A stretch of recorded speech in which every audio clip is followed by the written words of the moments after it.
যে এই মুহূর্তে যাদের অ্যাসাইলাম কেসের হিয়ারিং আছে তাদের জন্য বর্তমানে আমেরিকান এবং বাংলাদেশের সার্বিক পরিস্থিতি কিভাবে কাজ করছে এবং আমরা কিভাবে এই পরিস্থিতি বিবেচনা করে আমাদের কেস জেতার সম্ভাবনা বাড়াতে পারি। ইন জেনারেল যে অ্যাসাইলাম অ্যাপ্লিকেশন গুলো যেভাবে বিবেচনা করা হয় সেটির একটি অন্যতম যে একটি পয়েন্ট সেটি হচ্ছে আপনার যাদের অ্যাসাইলাম অ্যাপ্লিকেশন আপনার কোর্টে অথবা ইউএসসিএস এ প্রেজেন্ট করা হয় সেক্ষেত্রে দেখতে হবে তার দেশে ফিয়ার মানে অ্যাসাইলামের যে আপনার যে কনসেপ্টটি যে তার হোম কান্ট্রিতে ফিয়ার আছে কিনা।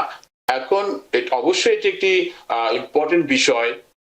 উনি যে কারণে ফিয়ারটি বলেছে যদি পলিটিক্যাল রিজন হলে সেই পলিটিক্যাল গভর্নমেন্টের পলিটিক্যাল পার্টির অবস্থান কি সেটিও একটি বিবেচনা বিষয়। গ্রিন কার্ড প্রাপ্তির ক্ষেত্রে এত সময় লাগার কথা নয়।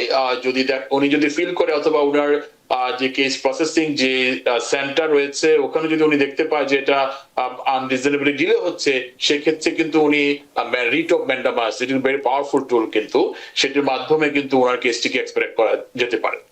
নূর ভূঁইয়া তিনি খুব সমসাময়িক একটি প্রশ্ন করেছেন যে তিনি জানতে চাচ্ছেন যে এই মুহূর্তে যাদের অ্যাসাইলাম কেসের হিয়ারিং আছে তাদের জন্য বর্তমানে আমেরিকান এবং বাংলাদেশের সার্বিক পরিস্থিতি কিভাবে কাজ করছে এবং আমরা কিভাবে এই পরিস্থিতি বিবেচনা করে আমাদের কেস জেতার সম্ভাবনা বাড়াতে পারি। কারণ আমরা আওয়ামী লীগের বিরুদ্ধে অ্যাসাইলাম কেস করেছি কিন্তু এখন আওয়ামী লীগ সরকার নেই, বিএনপি সরকার ক্ষমতায় এসছে। এই পরিবর্তিত পরিস্থিতিতে আমাদের অ্যাসাইলাম কেস জেতার সম্ভাবনা কতটুকু? উনি একটি খুব ব্রড প্রশ্ন করেছে, সেটা অনেকটা দেখা যাচ্ছে যে আপনার দায়িত্বটি সে পালন করার চেষ্টা করছে।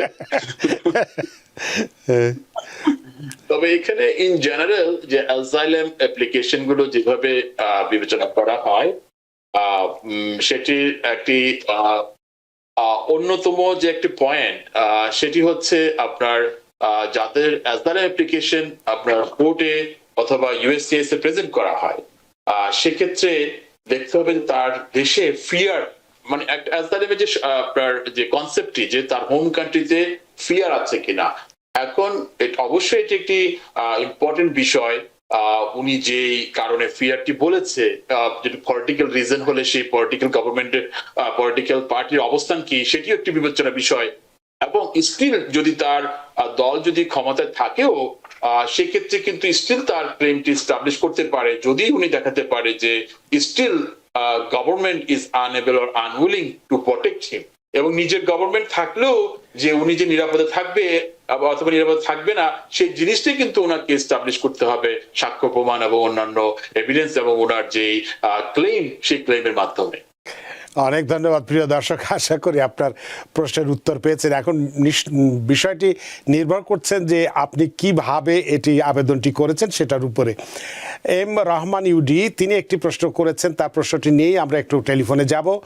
ভাওয়া approved, I applied green card 36 months ago, still I don't receive the green card. What should I do? Minimize. কি পরামর্শ আছে আপনার? রাইট, বাবা মানে ওনার যে আন্ডারলাইন যে অ্যাপ্লিকেশন যে I-130 সরি I-360 সেটা অ্যাপ্রুভাল হয়ে গিয়েছে, is a very good news. তবে গ্রিন কার্ড প্রাপ্তির ক্ষেত্রে এত সময় লাগার কথা নয়।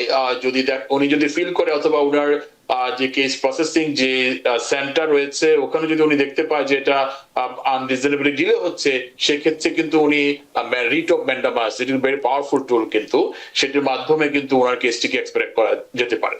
এটাই একমাত্র রাস্তা। এম রহমান, আশা করি আপনার প্রশ্ন উত্তর পেয়েছেন।